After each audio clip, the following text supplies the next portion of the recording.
The reason why they use DNA from the cells of other humans and other animals in vaccines is to trigger an autoimmune reaction. Now, I'm going to set this up for everybody. I mean, I feel sick. This is to make you aware. This is the autoimmune industry complex. Inject people without them asking or knowing DNA from other species and other humans into their body. You will wreck their immune system and create autoimmune diseases for life. Do you want to know how I know it? No. Real simply. Have you ever heard of a person getting an organ transplant? Sure. Yes. Name an organ that they like to transplant. Kidneys. Kidneys are a good one. Yep. Kidneys, liver, hearts, right? You get all these, right? Lungs for pulmonary fibrosis. They have lots of organs they do transplants from. When a person you've ever known gets an organ transplant, that organ is coming from another human. Yeah. So they're finding someone who died or has sacrificed their own organ, and they're going to put that organ inside of your body. Let's give the kidney, for example. When they do that and they wake you up from the surgery, they then immediately prescribe to you 10 to 15 drugs for life that are called anti-rejection drugs. Okay. Your immune system's going to reject the organ and kill it. Why? Your immune system knows it ain't yours. Foreign, yeah. So it's going to go attack it. After it creates antibodies that totally destroy that organ, if you weren't on those drugs, that organ that you just received from somebody else has the DNA structure of kidneys. Guess what happens after it gets done attacking that kidney? It's going to be, those antibodies are floating around in your body looking for what? Kidneys? Kidney cells, kidney tissue. They are going to then start attacking your kidneys, and you will develop autoimmunity of your kidneys, chronic kidney failure, and you will be on dialysis for life. Jeez. The body, we know, will reject and destroy any tissue that's foreign that isn't your DNA. This is a great design by God, by the way. Don't put other DNA in your body. Right. So now you put Cocker Spaniel DNA inside of a 6-month-old. You put hepatitis B inside of a 12-hour-old baby. Yeah. And you set them up for autoimmune diseases lifelong. This is why you get juvenile rheumatoid arthritis, juvenile diabetes, Yes. SIDS. Why did you get all these conditions of autism? This is So what many they're more doing. diseases malfunction. Like autoimmune diseases are something that you just don't hear about now. It's like everybody. It's common. You're everywhere. Oh, everybody in the audiences, have you ever wondered why it is so many children and adults are allergic to eggs? 7 out of the 9 flu vaccines have what's called ovalbumin, or by name, egg protein. Well, I looked that up. I wanted the world to see, why is there egg white in every one of these flu vaccines? Egg whites. In the flu vaccine. In the flu vaccine, 7 of the 9. So I looked it up. I wanted to know what eggs It's did not this an come angel from. food cake. I want to know what eggs, what egg whites from what animals are inside these flu vaccines. All right, so for the first 70 years of vaccine production, they were actually cultured in chicken eggs. They would actually inject. Judy Mikovits used to make them, vaccines at the NIH, injecting the substrate into chicken eggs to culture whatever it is they're trying to grow, that they then put in a syringe and inject inside of you. Any chicken egg protein they inject inside of you as a baby, you will develop lifelong egg allergies to. Just so you know, in the last 20 years, it's no longer chicken eggs. What is it? It's snake eggs. Oh, you're kidding. 90% of all vaccines are manufactured in China, and look it up. There's documentaries about this all over. They are called Chinese snake villages, and they just culture snake eggs for the pharmaceutical giants in China to manufacture 90% of all of our vaccines that we receive in America. What is the deal with snakes? So chicken DNA, snake DNA. Do you want to know why there's so much autoimmunity, so many actual disease states, chronic illnesses in Americans? You're injecting foreign DNA that doesn't belong to you into you. And as long as you stay ignorant and blissfully happy to follow blindly the faith of your white coat authority figures, who don't know anything either, these little booklets will be very powerful. And I want everybody buying them and then giving them to their MDs after they can't answer your questions because none of them have a clue. Can we get you back on when the book comes out? You better believe it. Cover this because we're going to do it for all vaccines. The flu one's going to be first. I don't think do any more interviews today. I'm done. We don't run a national days, weeks of it, and it's, everywhere you go, every billboard, Walgreens, CVS, get your flu shot. I'm going to buy one of these books for Travis Kelce and send him a box of them. No kidding. Can I say one other thing before we go? Of course. I can't be more sick and disturbed than I am now, so go ahead.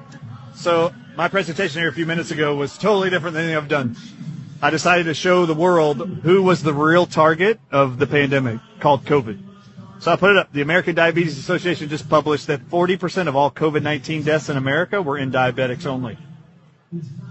That's the largest percentage of anybody who died from COVID are diabetics worldwide. So I put up on the screen, the American Diabetes Association admits that 40% of all COVID deaths came from diabetics. All right, so let's introduce you to American Diabetes Association's mission statement and how long they've been around. How long? Since 1939 is when they were founded. And their mission statement is, we provide research to manage, cure, and prevent diabetes. That's their mission statement. So I went like this.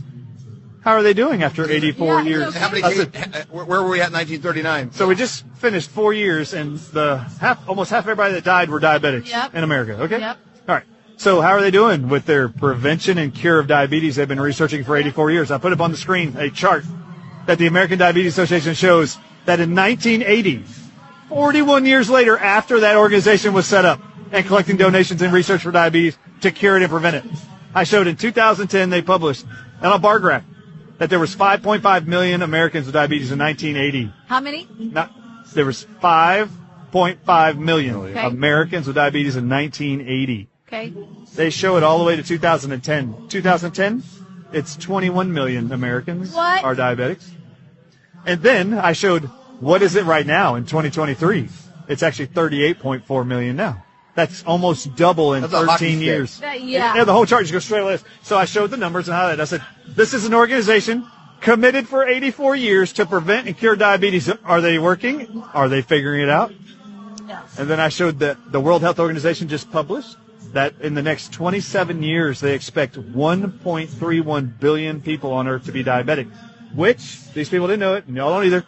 Right now, there's only 500 million. They expect 2.5 times that in the next 27 years. So I went like this.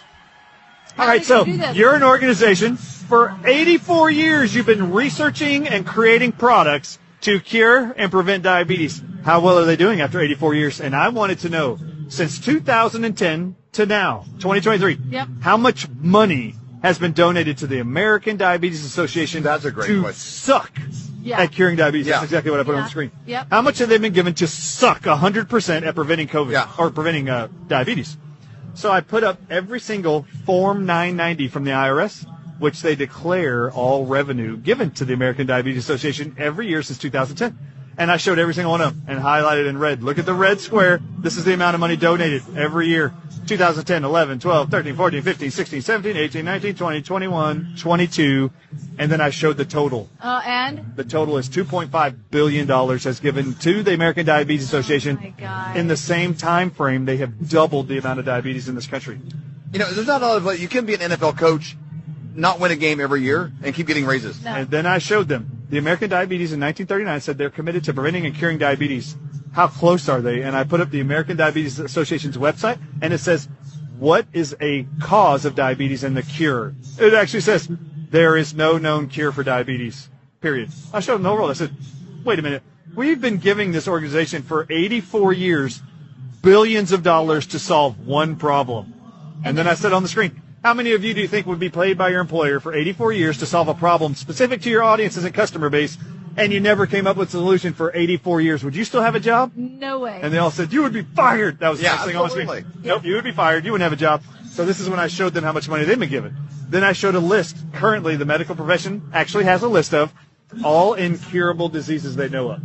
And on that list is cancer. So my last part of this presentation was, well, if cancer's still not curable, how long has the American Cancer Society been investing donations and research to look for a cure for cancer? What year? They started in 1913. Really? And then I showed just the last 3 years worth of donations to the American Cancer Society, who publishes There Is No Cure for Cancer.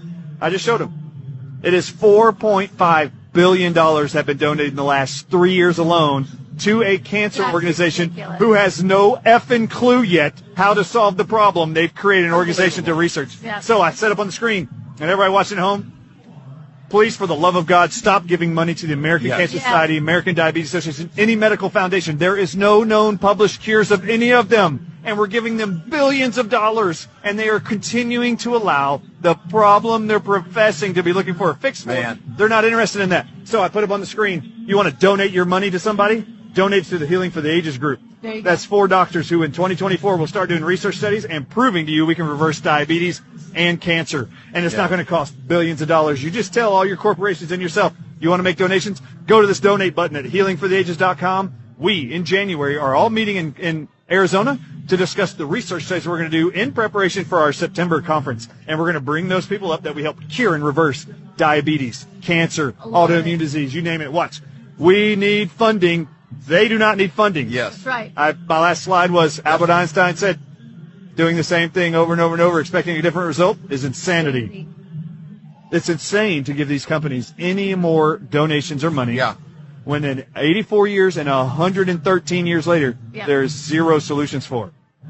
Such a great point. Okay, so you go to healingfortheages.com, donate there. There's a donate button at the top. If you want to learn more about the flu shot, go to theDrArdisShow.com. The DrArdisShow.com. DrArdisShow.com. We'll put the links to that down below, as well as the link to your speech up today. So much the best. We learned a ton. The best. Did you learn anything? Thank you so much. Oh, always. Thank you so much. And I don't know if I'm better or worse. I'm going to go take a shower.